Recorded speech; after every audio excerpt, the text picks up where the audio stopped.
नमस्कार। पगडंडी पॉडकास्ट के इस एपिसोड में आप सभी का स्वागत है। मैं सौम्या पांडे और आज हमारे साथ हमारे स्पेशल गेस्ट हैं जो कि एक एक्टर, प्रोड्यूसर और राइटर भी हैं, जिसका नाम है आदित्य प्रताप सिंह रघुवंशी। सर, आपका हमारे इस पॉडकास्ट में बहुत-बहुत स्वागत है और मैं आपको ये बता दूं कि आप हमारे इस पॉडकास्ट के पहले गेस्ट हैं। जी धन्यवाद। बहुत बहुत शुभकामनाएं आपके फर्स्ट पॉडकास्ट में। Thank you sir. तो आपको आज हमारे इस पॉडकास्ट में कैसा लग रहा है? अच्छा है, अभी शुरुआत है, शुभकामनाएं हैं। धन्यवाद। मेरा पहला प्रश्न आपसे ये है कि आपको एक्टर बनने के लिए किसने इंस्पायर किया?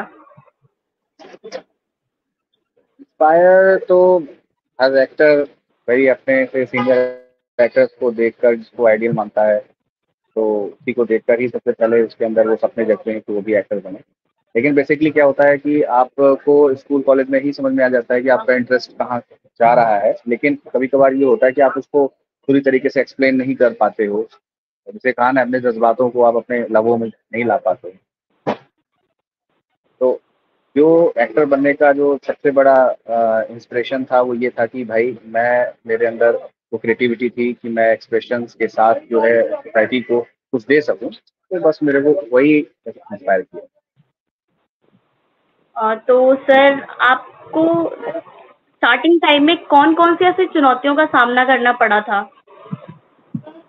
स्टार्टिंग में बेसिकली क्या होता है कि देखो, मैंने पहले भी बताया कि आपको कि आपको नॉलेज नहीं होती है। मतलब आप एक्टर बनना चाहते हो, ये अलग बात है, लेकिन कैसे क्या प्रोसेस होती है ये आपको नॉलेज नहीं होता है, इसका ज्ञान नहीं होता है। क्योंकि जो भी 2 टायर 3 टायर सिटीज से बिलोंग करते हैं, तो अभी तो अवेयरनेस बहुत आ गई है मोबाइल के कारण, सोशल मीडिया के कारण। लेकिन इसके पहले हमारी जनरेशन में ये था कि भाई हमें पता ही नहीं था कि इसकी एक एजुकेशन होती है, एक प्रॉपर ट्रेनिंग होती है। उसके बाद फिर वहाँ पर एज एन एक्टर जो है आदमी स्ट्रगल करता है, और एक ये प्रोफेशन है। तो बेसिकली क्या था, नॉलेज नहीं था, उसके कारण बहुत सारा स्ट्रगल करना पड़ा। और अभी भी स्ट्रगल चल रहा है, लेकिन अभी क्या है, नॉलेज के साथ चल रहा है, एक्सपीरियंस के साथ चल रहा है। तो हमें अभी पाथ पता है कि हम कहाँ जाएं। सर, जब आप कोई भी मूवी बनाते हैं, आपका जो किरदार होता है, आप उसमें किस तरह ढलते हैं? उसके लिए अपने को पहले तो पूरा स्क्रिप्ट या स्टोरी देखनी पड़ती है, समझनी पड़ती है कि भाई किस कैरेक्टर का क्या टोन है, क्या हिस्ट्री है, उसका क्या बैकग्राउंड है, आगे वो कैसे ट्रांसफॉर्म हो रहा है। तो ओवरऑल क्या है कि उसका एक बॉडी लैंग्वेज से लेकर आपको वॉइस क्वालिटी से लेकर, और मतलब वो कैसा चलता है, कैसा देखता है या कैसा रिएक्शन देता है, तो उसके लिए आपको एक प्रॉपर एक प्लानिंग करनी पड़ती है किसी भी कैरेक्टर को लेकर। फिर आप उसमें धीरे-धीरे प्रैक्टिस में जब आप रिदम में आते हैं, तो उसमें आप ढल जाते हैं, देन फिर वो कैरेक्टर निकल के आता है। वो आप नहीं होते, वो पर्टिकुलर वो कैरेक्टर होता है। आपने अब तक जितनी भी फ़िल्म्स करी हैं, आपका फ़ेवरेट रोल कौन-सा रहा है? मैं अभी जो कर रहा हूँ, मेरी अपकमिंग आ रही है सिद्धू।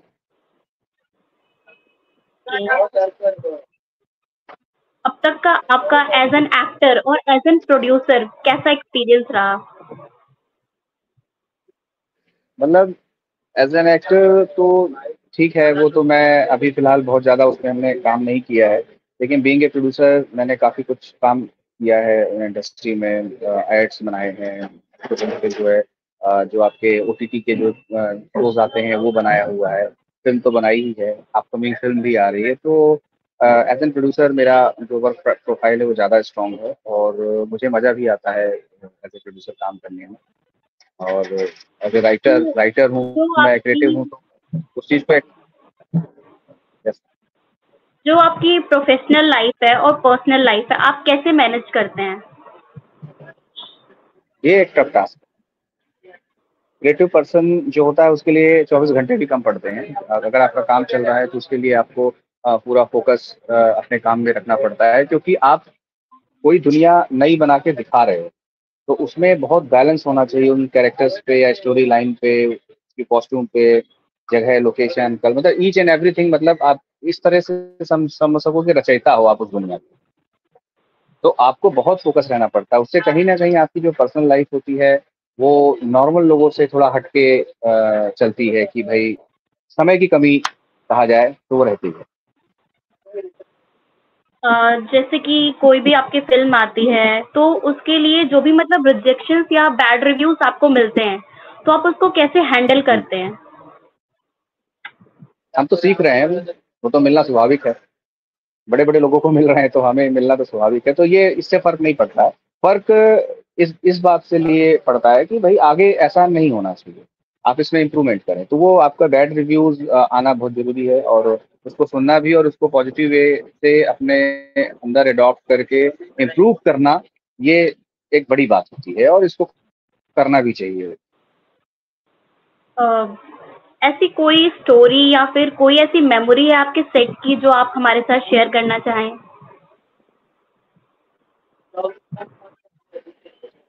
मेमोरी, एक तो हमारे लिए फ़िल्म बनाना ही बहुत बड़ी मेमोरी है, और हम बहुत पैशनेट होके इस फ़िल्म बनाते हैं, हमें अच्छा भी लगता है। लेकिन हमारी अभी जो नोटिस एक फ़िल्म आ रही है, अपकमिंग मूवी आ रही है, जिसमें हमने जिनको पूरी दुनिया राम सीता के नाम से जानती है, तो वो दोनों ही हमारे फ़िल्म में आफ्टर 35 ईयर के बाद साथ आ रहे हैं। हम उनको सिल्वर स्क्रीन में लेके आ रहे हैं, बड़े पर्दे पे।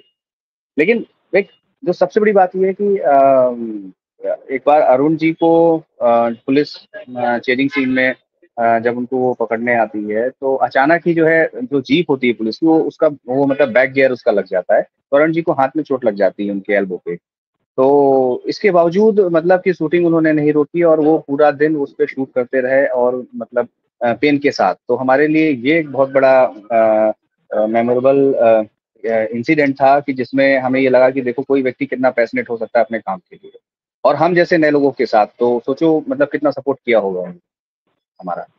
दिस इज वेरी सर आपको अरुण जी के साथ काम करके कैसा लग रहा है? हमारे तो सौभाग्य हैं कि उनके साथ काम किया है, जिन्हें पूरी दुनिया भगवान की तरह पूजती है, और हम उनके साथ अभी तक हैं। मतलब लगभग हमारा शूट जो है 3 महीना लगातार चला, उसके बाद हम अभी तक साथ में, डबिंग है, चीज़ें हैं, पूरा पोस्ट प्रोसेस है हमारा, अभी रिलीज होगी। तो हम तो मतलब उनके साथ घर जैसे हो चुके हैं, राइट। सर जो हमारे नवांकुर एक्टर्स हैं, आप उनको क्या मैसेज देना चाहेंगे? उनको भाई ट्रेनिंग करो, नॉलेज गेन करो, बहुत ज़रूरी है पहले। नॉलेज गेन करना बहुत ज़रूरी है, और बिना ट्रेनिंग और नॉलेज के अगर आप ऐसे ही आते हो फील्ड पे, काम मिलता है, ऐसा नहीं कह रहा हूँ काम नहीं मिलता है। बहुत सारे ऐसे लोग हैं जो बिना ट्रेनिंग के और बिना किसी इंस्टीट्यूट के आ जाते हैं, लेकिन वो होता है ना कि अगर आपने एबीसीडी नहीं पढ़ी तो पीएचडी कैसे करोगे। आप डायरेक्ट पीएचडी नहीं तो कर सकते, या डायरेक्ट जो है आप ग्रेजुएशन नहीं कर सकते, तो आपको एक प्रोसेस को फॉलो करना होगा, उससे आपका स्ट्रगल कम होगा। उनमें ऐसी कौन-सी क्वालिटीज़ होनी चाहिए या उनको अपने अंदर वो क्वालिटीज़ लानी चाहिए जो एक एक्टर में होनी चाहिए? सहजता बहुत ज़रूरी है, सहजता, लचीलापन, और चीज़ों को ऑब्ज़र्व करना, और किसी भी सिचुएशन को या किसी भी इमोशन को फ़ील कर लेना। मतलब सामने वाला अगर कोई इमोशन में है, तो आपको क्विक तुरंत ऐसे समझ समझ जाना चाहिए कि वो किस पीड़ा में होगा, या कितना खुश होगा, कितना जॉली होगा। मतलब बहुत सारी ऐसी चीज़ें हैं जो उस चीज़ को, सामने वाले को एब्ज़ॉर्ब करना, दुनिया को समझना, उसके उसके इमोशंस को समझना। तो आपकी जो मूवी है पगले, वो एक कॉमेडी पे है, तो उसके बारे में यस। आप थोड़ा-सा बता सकते हैं? हाँ, वो मेरी पहली मूवी थी जब मैं यहाँ पर आया मुंबई में, सोचा मैंने कि एक फ़िल्म बनाऊँगा। तो वी आर गेटिंग स्टार्ट, कि कुछ हम सोच रहे थे कि ऐसा कुछ बनाएँ, तो हमने कई सारे लोगों को अपने साथ जोड़ा, और जोड़ते-जोड़ते फिर एक कहानी दिमाग में आई कि कम बजट में एक कॉमेडी मूवी को कैसे बनाया जा सके। तो उसमें हम लोग की जो टीम थी, तो वो उसमें मान के चलो कि 90% तो पागल ही थे। वो मतलब वो अल्टीमेटली वो चलते-फिरते वो एक मूवी बना रहे थे। मतलब जो हमारे साथ इंसिडेंट हो रहा था, तो वो हमारी मूवी में कहीं न कहीं उसका रिफ्लेक्शन गया था। तो हमने उसका फिर नाम जो है पहले मैडमैन रखा, इसके बाद हमने उसको पगले-आज़म। हमने कहा एक थे मुगले-आज़म और एक थे पगले-आज़म। पगले-आज़म रखने का भी जो सबसे बड़ा कारण था उस मूवी का, कि फ़िल्म हम लोगों ने शूट कर ली थी, लेकिन नॉलेज नहीं था, तो बहुत सारे ऐसे ऑब्स्टेकल आए कि वो डिले होती जा रही थी। तो लोग कहने लगे थे कि क्या बना रहे हो यार, मुगले आज़म बना रहे हो। तो हम फिर उनको बोलना चालू किए कि नहीं, नहीं, हम पगले आज़म बना रहे हैं। तो ऐसे ही वो स्टार्ट हुई, और उसको हमने जनता तक पहुँचाया, ऑडियंस तक। और कुल्लू हैंडसम? कल्लू हैंडसम तो हमारा ऐसा प्रोजेक्ट है कि ऐसे एक दिन बैठे बैठे लॉकडाउन में सब बंद था, सारे लोग अपने अपने घर में थे, केवल फोन कॉल्स चल रहे थे। और आफ्टर सम टाइम गवर्नमेंट ने कुछ रिलीज किया था कि लोग आना जाना चालू कर रहे थे, लेकिन वैसे पब्लिकली वैसा ओपन नहीं हुआ था। तो हम लोग बहुत ज़्यादा फेड अप हो गए थे। तो ऐसे एक दिन अपने दोस्तों से चर्चा करते, फिर टीम मेंबर से चर्चा करते हुए हम लोगों ने इस फिल्म को बनाने का सोचा। तो हमने एक होटल लिया और बाहर से ताला लगाया और अंदर ही इसको शूट कर डाला पूरा। ये लॉकडाउन में बनी हुई फिल्म है, बहुत ही कम बजट पे और बहुत कम रिसोर्सेज पे, और ये भी कॉमेडी है। सर, एक प्रोड्यूसर का मूवी बनाने के लिए क्या रोल होता है? प्रोड्यूसर मतलब सब कुछ होता है, वही होता है जो आपको इनिशिएट करता है, ऑर्गेनाइज करता है, टीम बिल्ड करता है। उसकी क्रिएटिविटी होती है, उसकी सोच होती है कि वो पब्लिक तक क्या ले जाना चाह रहा है और वो क्या सोसाइटी को क्या देना चाह रहा है, एंटरटेनमेंट दे रहा है कि कोई नॉलेज दे रहा है कि इंस्पायर कर रहा है। मतलब ये अलग अलग टाइप्स की मूवी है, मोटिवेशनल अलग होती हैं, इंस्पिरेशनल वाली अलग होती हैं, है ना, रियलिस्टिक फिल्में अलग होती हैं, ट्रू इवेंट पे अलग होती हैं, कॉमेडी, एंटरटेनमेंट, एक्शन, ड्रामा। तो बेसिकली क्या है कि प्रोड्यूसर के दिमाग में क्या चल रहा है, उसका ये रूपांतरण होता है, जिसे बनाने के लिए कम से कम 1,500 लोगों का, 2,000 लोगों का पूरा टीम काम करता है। प्रोड्यूसर एवरीथिंग, सब कुछ होता है वो। अगर वो सेंसेबल है तो उसे हर एक चीज का नॉलेज होना भी चाहिए और इन्वॉल्व भी होना चाहिए, क्योंकि अल्टीमेटली प्रोजेक्ट वही डिलीवर कर रहा है सोसाइटी। तो आप एक एक्टर भी हैं और प्रोड्यूसर भी हैं, तो आपको ऐसा क्या लगता है, आप कौन सा रोल ज़्यादा बेटर करते हो? मैं दोनों में बेहतर हूँ। दोनों मैनेज करने में बहुत आपको कोई प्रॉब्लम नहीं होती? नहीं नहीं, कोई इशू नहीं होती है। और अब तो थोड़ा, पहले ऐसा था कि भाई लोड ज्यादा हो रहा है काम का, तो लेकिन अभी क्या है, अब तो आदत पड़ गई है, अब तो समझ में आ जाता है कि ऐसा होगा ही। तो वो टीम काम करती है या हम अपना एक्टिंग पे ध्यान देते